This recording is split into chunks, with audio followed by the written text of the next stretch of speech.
Our road trip for Record Store Day 2013 is officially underway, and it would only be right to have our first stop be our own local independent record store, Cactus Records. Let's go inside. There's a lot of places that claim to be the first spot for Cactus. I know it's been here the longest, but it was here and then it was up on Wallace or something. It's been around, but yeah, 1970s when we opened. It's a combination of just vinyl in general being bigger and also just awareness. Like, more people know about it every year, so we tend to see bigger crowds, you know. Depends on who the act is, you know. When we had Jason Lytle here, obviously it was a little bit bigger. Sure. But overall, the day, you know, the whole day has been getting bigger and bigger every year. But we've also been making it bigger every year. You know, we try to add more stuff every year. You know, first year I think there was like 5 or 6 acts, and the last year there was music from the moment we opened up. We had people playing outside even before we started with the stage in here. We had, forget who it was, one of the touring bluegrass bands just set up out front and just rocked it. They were fantastic, you know. Excellent, excellent.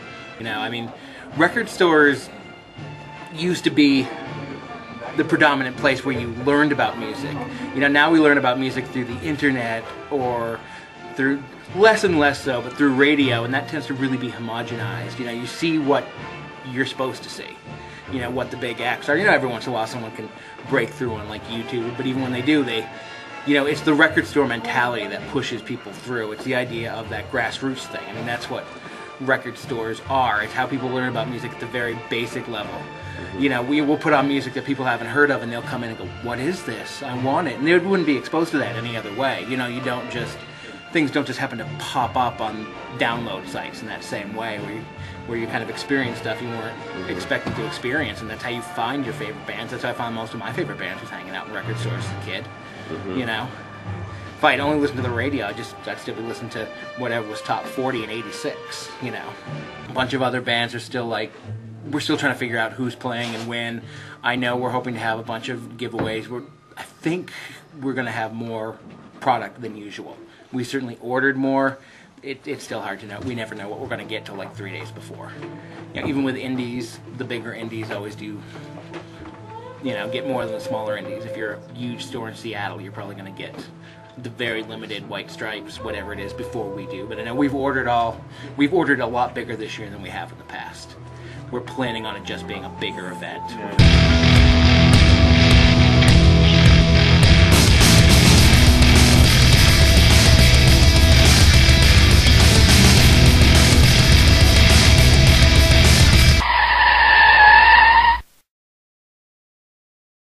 Jaime's has been a store in Minneapolis since Jaime himself started it 27 years ago, I think. And he owned it until 2000, and when he died. It was taken over by a couple ladies who worked for him, and then my husband and I took over the store 4 years ago on Record Store Day, actually.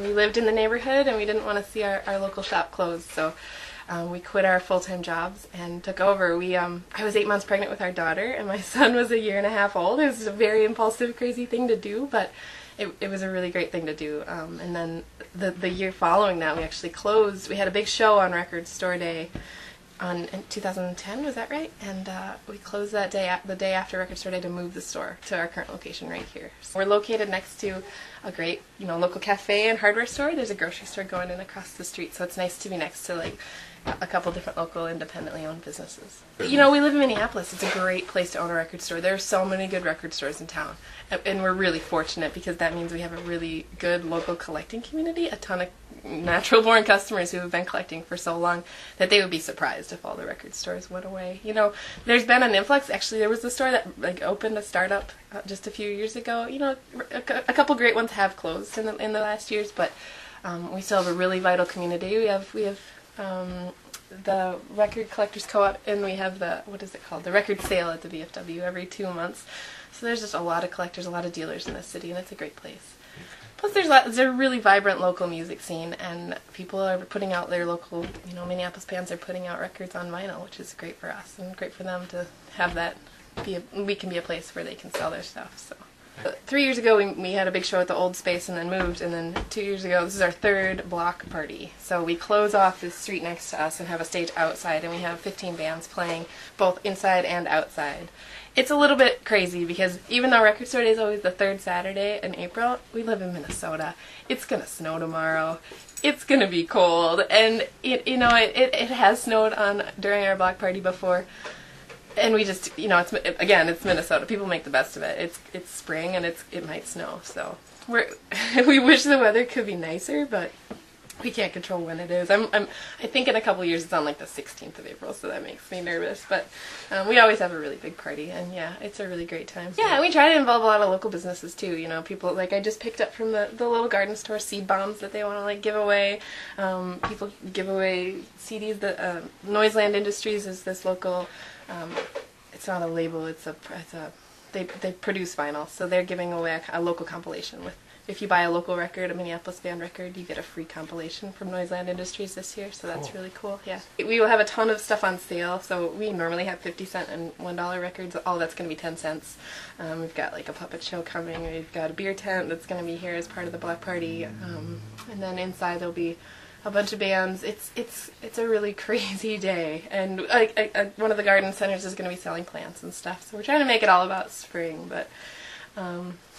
it's hard with the snow that's still on the ground. We've got local artists too, Dave Witt and Ben Krikova and Vinyl Afterlife. They'll be selling their wares. So we've got some artists. And Rogue Citizen is going to be here. They're painting. Some of the bands.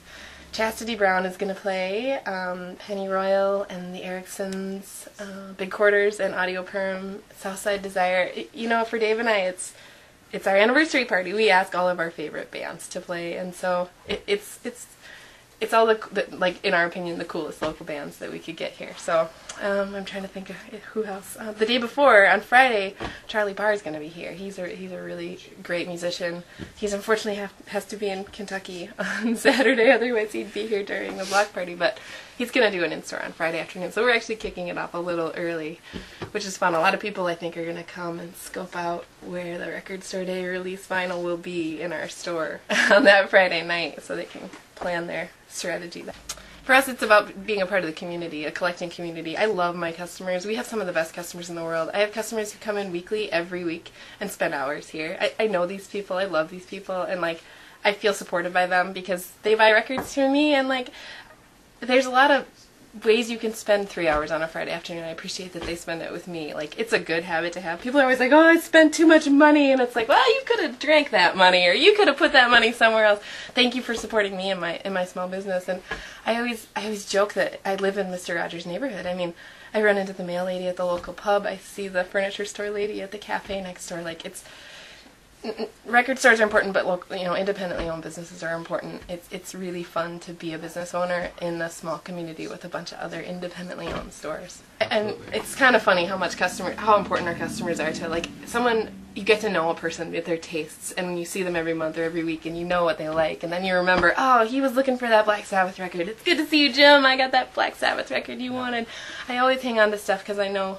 If I see something like Sabbath come through and I know someone's been searching and searching for it, I try to remember those things. We used to keep a list, but it's impossible. Everybody wants to be on that list, so I just try to remember it all, and every now and again I get it right. So the independent record store industry change. Well, it's good and it's bad. Small stores do go out of business. A lot of stores do sell online, and I don't. eBay's really tricky. It can hurt and it can be good. It's good because people are like, oh, it's still collecting records, and if you are a dedicated record collector, eBay's the place to find some of the stuff that you won't find in your local store. But at the same time, it makes me have to price stuff a little bit higher than I would want to. It seems kind of backwards, but a customer will come in to sell records and say, I saw this on eBay, this is worth $25. For me, it's not worth $25. I have a store to run, I have an overhead. I can't pay that person $25, but I have to pay them more because they saw that price online, and so I have to mark it up more. So it's hard, I think, sometimes to have those online dealers selling records online. And I don't know if that's why some of the smaller shops have gone out of business, if online buying is a part of that. But I feel like, like I said, it's a really good time to own a record store because people are really passionate about owning records and collecting records. Most of my customers are young guys, 20 to 40-year-old guys. So it's a it's a collector thing. It's fun to collect records, as it should be. Just like it's fun to collect anything, I'm sure. But I happen to like collecting records. So this record store day thing. Look at the number of titles that are out there right now. 5 years ago when it started, it was like what, 30 titles or something like that. Now it's hundreds and hundreds of pages and pages of all these things. You have to choose what to order and all this stuff. Jaime's was traditionally only used vinyl, not new vinyl at all. So when we took over, we started carrying local records and then started saying, oh, you know, they make reissues. Let's buy some reissues. Just test the water to see if these sell. And they do. And it's really great for people who want that Curtis Mayfield record because, hey, that's really hard to find sometimes, and you just can get a nice reissue copy. You know, the diggers are still going to dig and find those originals, but it's nice to have, like, for a person who's passionate about music, it's nice to have the ability to buy reissued vinyl, new vinyl, and then, you know, the big hitters, the Neil Youngs and Bob Dylans, they always put their records out on vinyl, as they should, and they'll keep doing that, and that's nice. But also in pop music, isn't Katy Perry's record on vinyl? I know Lady Gaga's is, and Lady Gaga's records are, so I definitely have seen growth, and I think it's really, like, a cool thing now. Oh, I'm a record collector. Lady came in, oh, I guess I shouldn't call her lady, she was a high school girl, she was adorable. She came in, she looked around, and then she came up to the counter and said, can you help me? And I said, sure, you know, what do you need? She said, I've never listened to a record, but I really want to. Can you help me? Like, I just want to, I feel like I'm missing something. I said, okay, what do you want to listen to? She, no idea. You know, just, no, I was like, okay, well, let's go on classic rock. Here, do you see anything you recognize? She's like, I know who the Doors are. Okay. So I go over to the listening station, help her put it on. She listened. Most people, when they go to the listening station, listen to, you know, the tracks they want to hear, make sure it's not scratched. She listened to the whole thing, the whole side, and took it off and brought it back. Said, thank you. That was so cool. And then she left. Like, it was so awesome to be like, you're like 15. I just helped you listen to your first record. But, like, people my age are, you know, I was born in the 80s, and my parents had records, but my siblings didn't really. Like, I was right at the end. I bought my first CD when I was, like, 8, you know. But people my age now, I have kids, we're starting to have kids, and my kids don't know how to put a CD on, but they know how to put a record on. So, like, my kids have their own box of 45s, their own box of those Disney storybook records. And I know a lot of people who do that with their kids. We have those Fisher-Price players, those little ones. Yeah, the portables. And it's really fun because, just like anything, when you're a parent, helping your kid discover something cool, it's just like riding a roller coaster. It's fun, but if you get to do it with your kid, it's so fun. They're going to feel weird learning how to burn a CD when they're older because they don't know how to do that. They don't know how to make a mixtape. Mm-hmm. You know? So it's weird. That's a lost art. And maybe maybe I'm just a total hipster and I am just like so like geeky for doing this to my poor children. But, you know, I think kids today should learn about, you know, and that's what's really great about, hey, Katy Perry fans are going to be like, I'll buy the vinyl. I can't play it, but it comes with a download. Okay. You know, so they'll still buy something because it's, you know, it feels like that substantial piece of art. They can put the record on their wall and then play that download code. So, you know, they don't see us going away because people are so passionate about music. They love listening to records. It's such a fun thing to do. I can't imagine that eventually it'll all just be big box stores because there are so many people producing music right now. There's no way that businesses like ours could go away. I hope.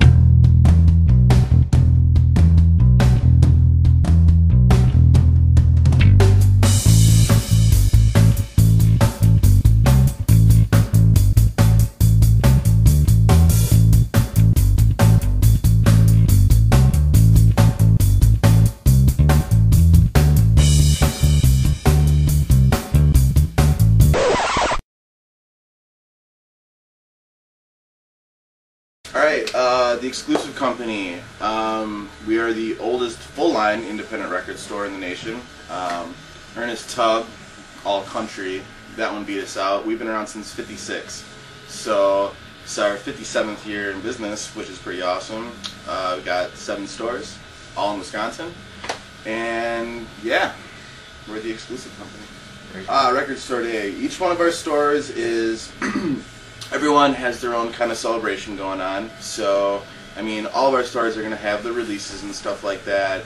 We've also got some like cool sales, and each one of our stores is doing a food drive type deal. Because, you know, we try to help out the communities. We're part of the community. We're all independent, like that kind of deal. So we try to, you know, give a little back, you know, while we're doing this kind of stuff.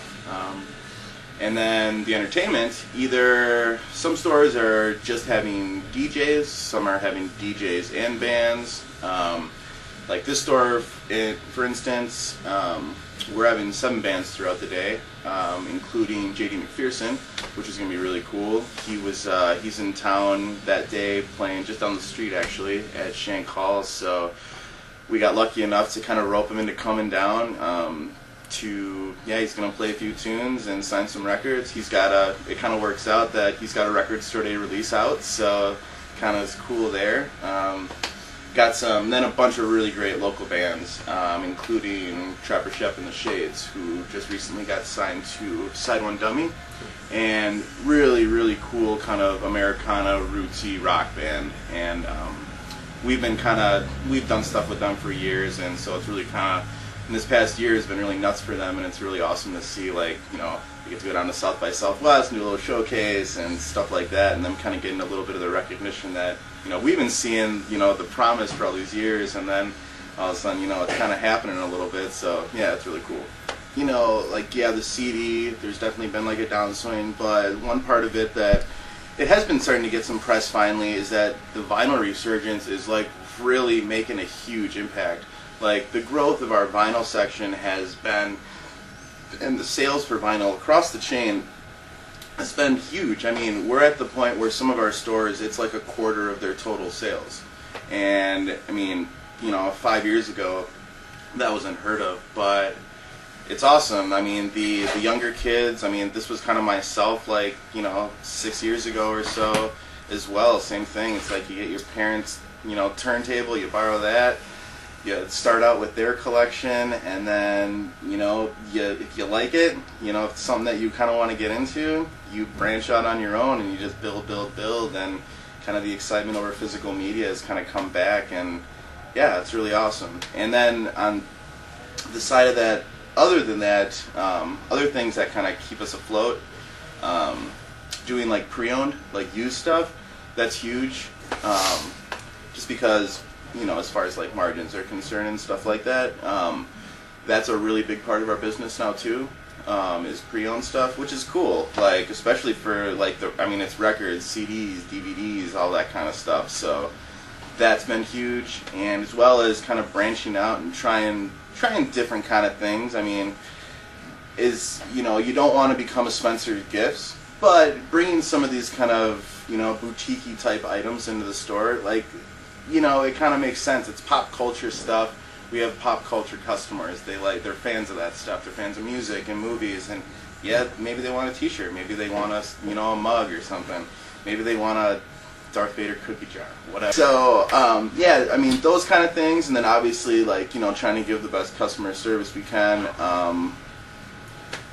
We have really, really knowledgeable staffs, which is, we get comments on that all the time, and it's not, there was that stigma for a while, I think especially from like the 90s, of that kind of, uppity record store clerk who, just, nose upturned, I know everything, oh my god, you're gonna buy that. No, screw that. If you like it, cool, that's what you're enjoying, that's awesome. Like, we love all kinds of music, and we know what music does for us, so why are we not gonna get on someone because they don't have the same taste as us? That's lame. So, yeah, stuff like that. And, yeah, we're doing well, man. We got 7 stores, been in business 57 years, and not, just going up at this point. So, yeah, we stock local artists as well, which is always nice. And we come and we have them perform. We get to know them, so then, we just kind of help each other out with promoting their, we promote their shows, they promote our store, they come and do, they come by just, for free in stores, they give their time and, talent to, help us out as well. And, it's just a cool place to meet and hang out, and, there's no, it's just one of those judgment-free zones, Everyone's a music nerd here, it's cool, there's no problem with that, no one's going to give you grief. And the younger crowd getting into vinyl, which is kind of probably starting around even mid-high schoolish, 15, 16-year-old kids are, picking up either their folks or, picking up their first turntable and stuff, which is awesome. And, but then on the other end, there's kind of the older generation that they're like, hey, my stuff still works.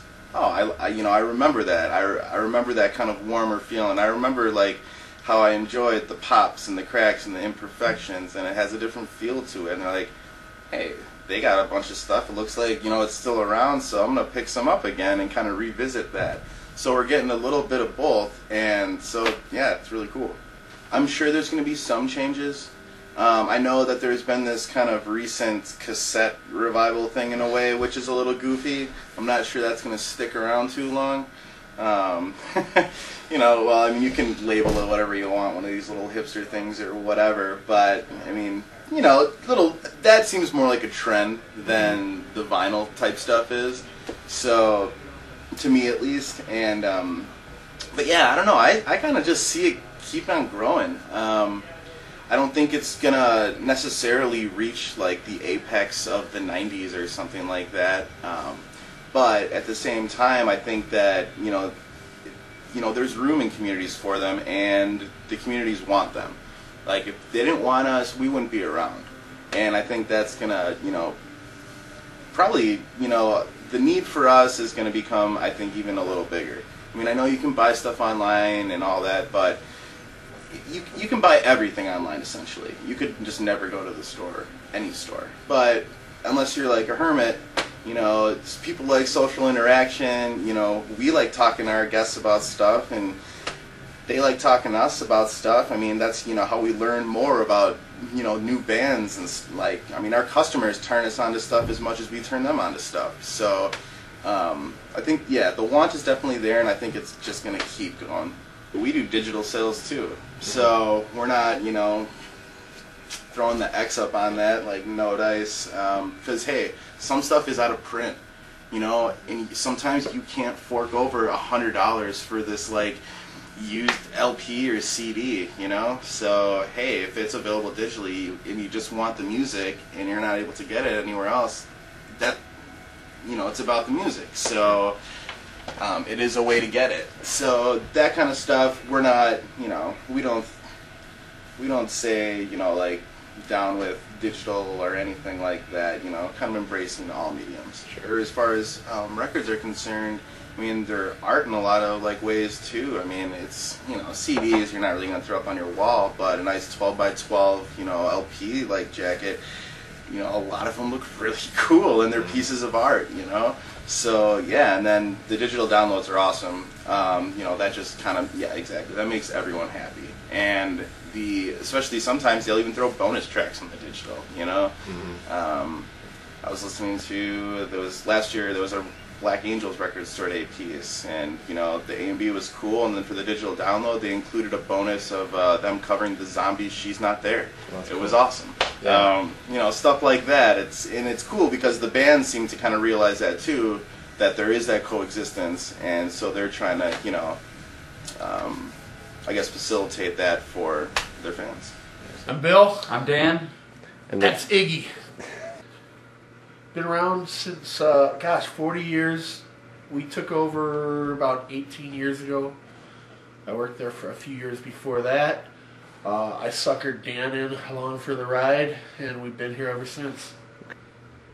They mean everything to us. This is where I would, you know, meet future bandmates, or just to interact about, you know, what I thought not many people knew about, or whether it was an artist or a style of music. So now we have the web, so that's been around for long enough. People have already forgotten that it was a big sacred event to come to a record store and like I said, meet people that shared the same interests. So, but they still do it, and basically that's how we keep the store going, by interacting with the people who visit. That's how we know what people are interested in, as well as we want to keep discovering new things. Yeah, it's like going to school, you know, or going to the barbershop. You just come in, hang out, you pick up a thread, and you run with it, you know. I mean, you have people, it's kind of fun. It's getting everybody's opinion, or non-opinion, or... You'll never, there's always something new coming, you know, and there's always a situation being created, and so you never know what's going to happen on a day-to-day basis. So I think that's why it's important to still have those, whether it's a coffee shop, and there's always spots that are where I guess the people want to come and hang out. But we try to keep that atmosphere alive. So vinyl never left here, but as far as its resources for us to get it, it just seemed like people's interest was less and less. And then we saw more and more people special ordering it and seeking things out and asking us, can you get that? And I think between going other places and shopping online, people kind of start counting on, like, can you be our guys? You know, if I'm looking for this, are you going to get it? We've been pretty lucky in that our focus it's been pretty narrow, and we are surrounded by people that other people would call music nerds, and people that, I mean, we've got customers that know more about music than I do for sure, you know, and just people that we've always had that culture. We've kind of fostered a community of people that are super into it, and you know, of course you get people, nothing pisses off a record store owner more than like, oh dude, I can burn that for you, you know, like. I think that they're going back to that also. There's this to the supporting of it all. There's this mindset of like you're getting over on the records. You know, the record stores are making all the money, and or you're somehow, you know, scamming them or getting over on them. And I think people are starting to realize, or if you look into it, it's just you want to support the artist. The artists need to get paid. You know, if someone paints your house, they get paid. Everyone needs to get paid for their job. So by supporting the store, you're supporting the distributor, who's supporting the label, who's hopefully paying the artist. So we just saw a new record store in our neighborhood, and he seems to be doing pretty well. Mm-hmm. But you got to be in it, and you got to know that you're not going to make a lot of money. You know? Yeah, you're going to discover a lot of interesting stuff and meet a lot of cool people, and but you're doing it because you love it and you want to discover more stuff, and that's where I go back to what I was saying about you'll never know it all. So that's what keeps it fun. You know, there's always another thing to discover, and someone's always walking in, inquiring about something you might not know about, or which turns you on to wanting to explore that also. Sure. We're seeing people, young people, come in and just curious with the whole the presentation, and to actually see something tangible and understand, like, wow, this is it's a whole different the format, the presentation of the artwork and all the liner notes and all that, and I'm seeing younger people kind of fall in love with that whole, the aesthetic. A friend of mine works with a kid that was asking her how many plays you get out of a record, and that was his mentality. He didn't really. And we do see the handling of the digital age. I think people allow the records to kind of languish as if they're video games, and they'll come back and they're like, it just skips really bad now. Can this be cleaned, or it's like it's damaged? It's always awesome when someone comes over and looks at your records and plays, because they're going to pick stuff that you don't listen to or you haven't listened to in a long time, and it's kind of neat to rediscover. Going over, occasionally we'll buy collections from somebody, and it's like looking at a photo album. Yeah, you can see their whole history of what their interest, and probably what their social life was like by their indulgence in their music. Or it is interesting, and it's sad too when people recycle their history like that. But hopefully they're not throwing it away. Hopefully they're making new memories too. The following is a flash flood warning from the National Weather Service, which includes the following counties in Illinois: Cook and DuPage. Flash flood warning remains in effect for Cook, southeastern Lee, DuPage, southern DeKalb, northern Grundy, northwestern Wool, LaSalle, Kindle, and Kane counties until noon. This is a flash flood emergency for DuPage and Cook counties. At 6:26 a.m., emergency management reported that numerous roads and interstates were closed due to flooding. Reports of stranded vehicles have also been relayed, in addition to flooded homes and other buildings. Some municipalities have also declared states of emergency due to the flooding.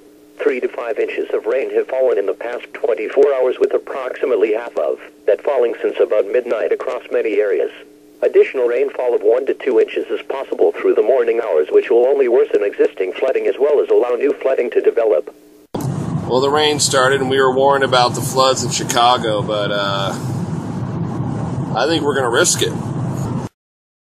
Dave's Records has been in this neighborhood in Lincoln Park for roughly 32, 33 years now.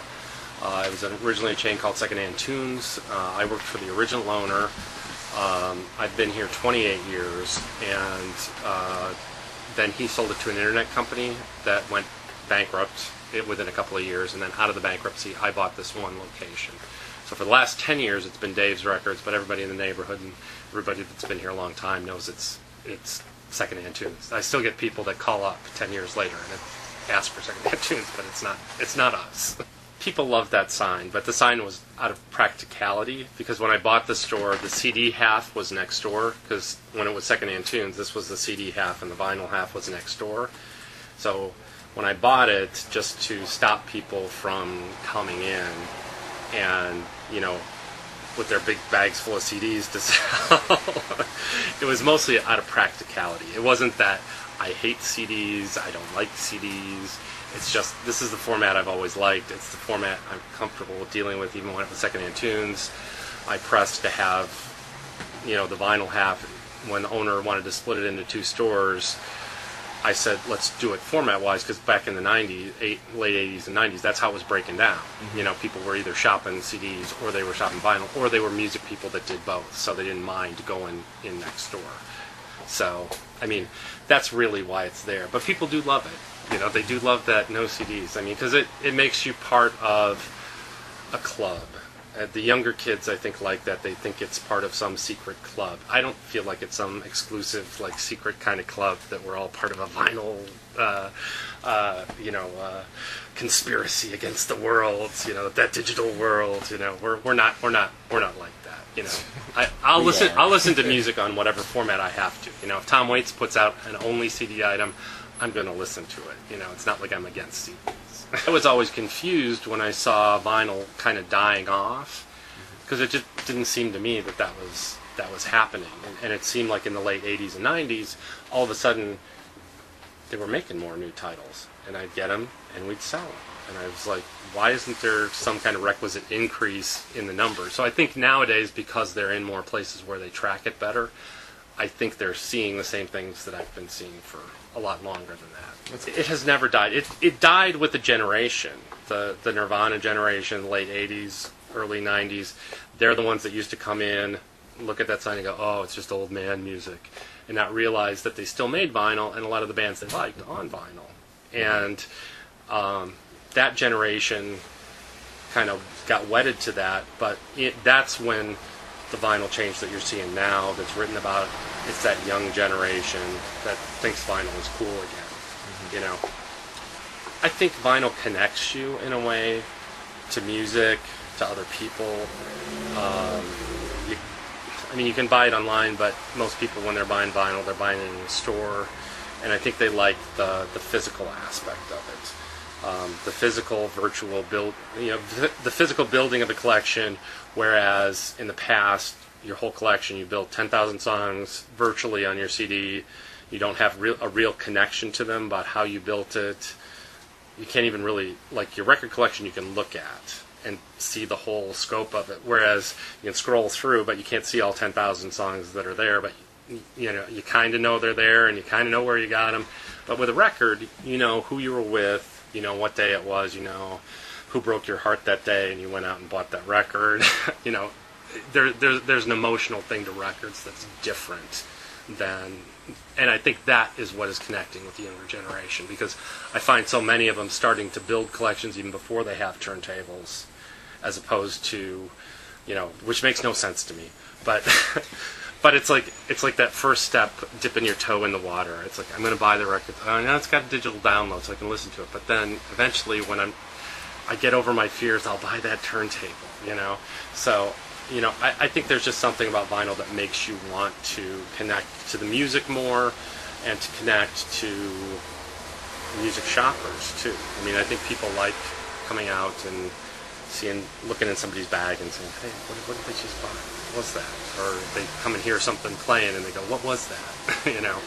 That's the difference in the physical world that's different for kids. It's like there's knowledge to be had here in a record store that you can't get online. We weren't hurt by the downturn in downloading. people that were buying records are still buying records.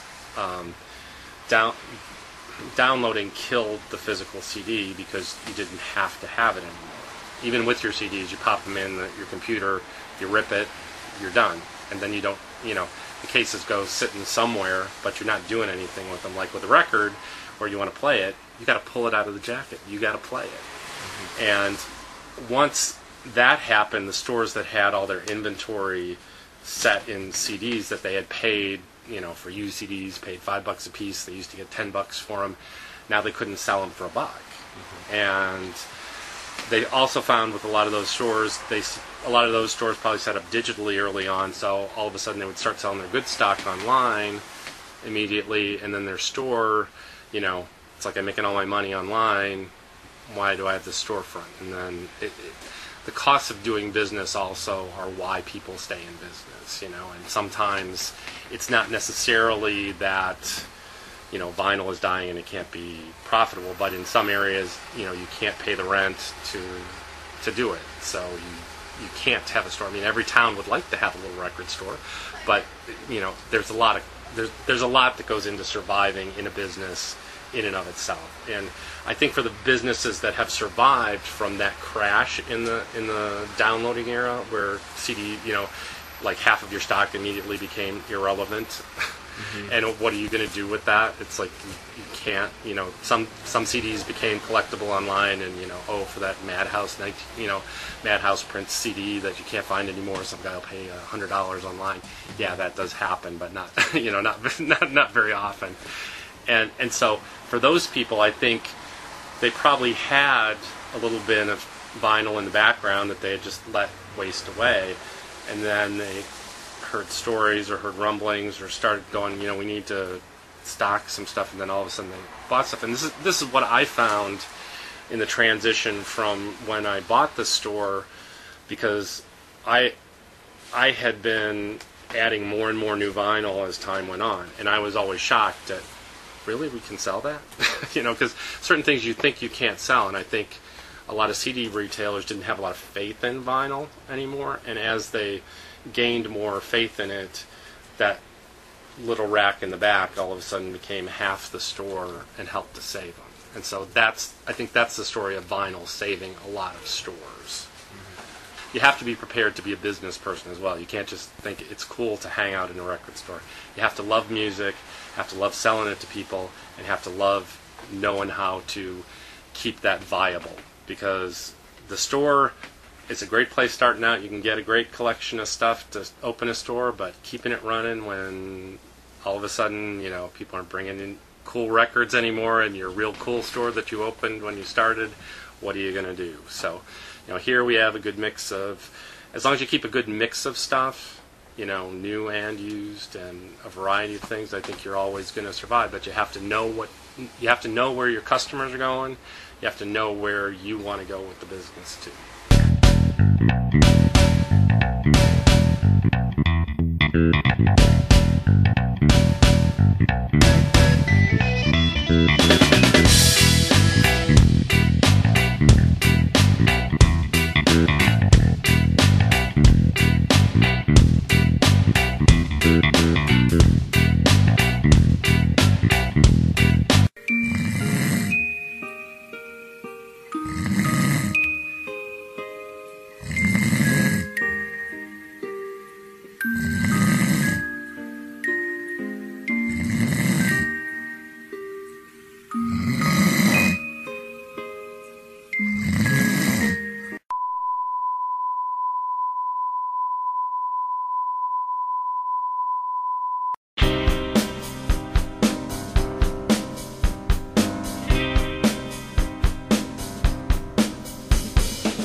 feeling?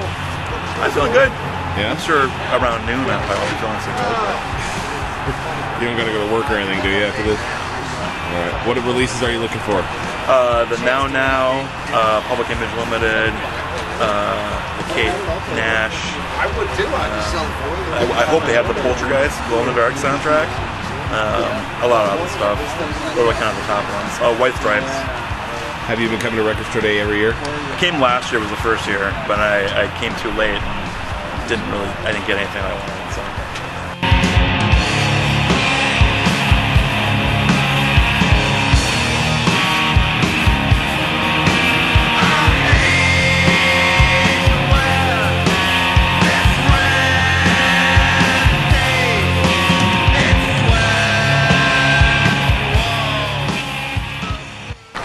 So what time did you get here this morning?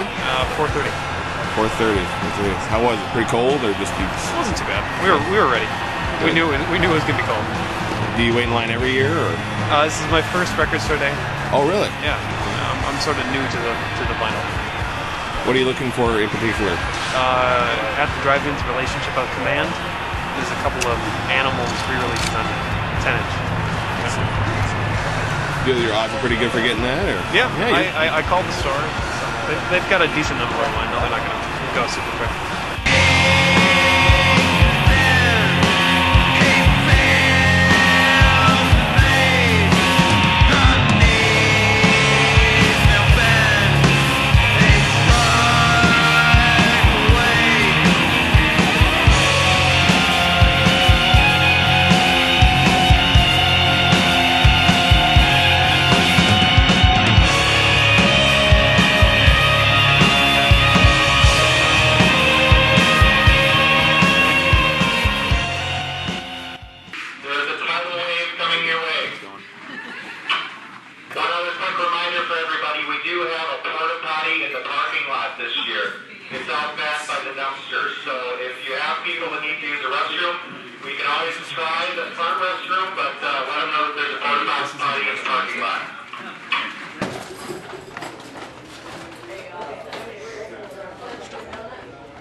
All right, so you're first out the door, actually. Really? Yeah, you're first out the door with purchases. Oh, wow. So what did you get? I got the Fish record. I got the Paige McConnell record. I got the MGMT tape, and I got the Dazed and Confused soundtrack. Nice. You're fine. So, excellent. So was that everything you wanted? Was that your whole list? That was everything I wanted. You might be the only person who gets to say that today. I know, but you might be the luckiest guy in Minneapolis right now. So. I was very lucky. I got the last of one of those, so that was meaning probably the only one they got. Excellent. Do you do Record Store Day every year? This is my third time.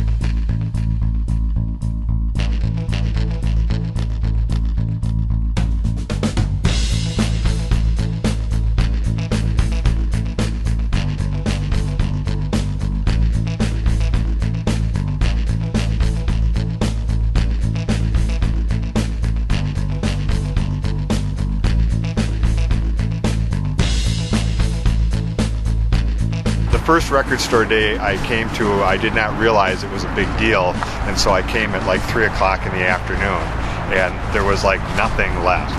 But that was not a reason not to buy records. I still found records to get. So I don't know, it might have been 5 years ago. I just didn't realize that you had to line up to get the cool stuff. Why would you say, as a music blogger, why would you say record stores are so important?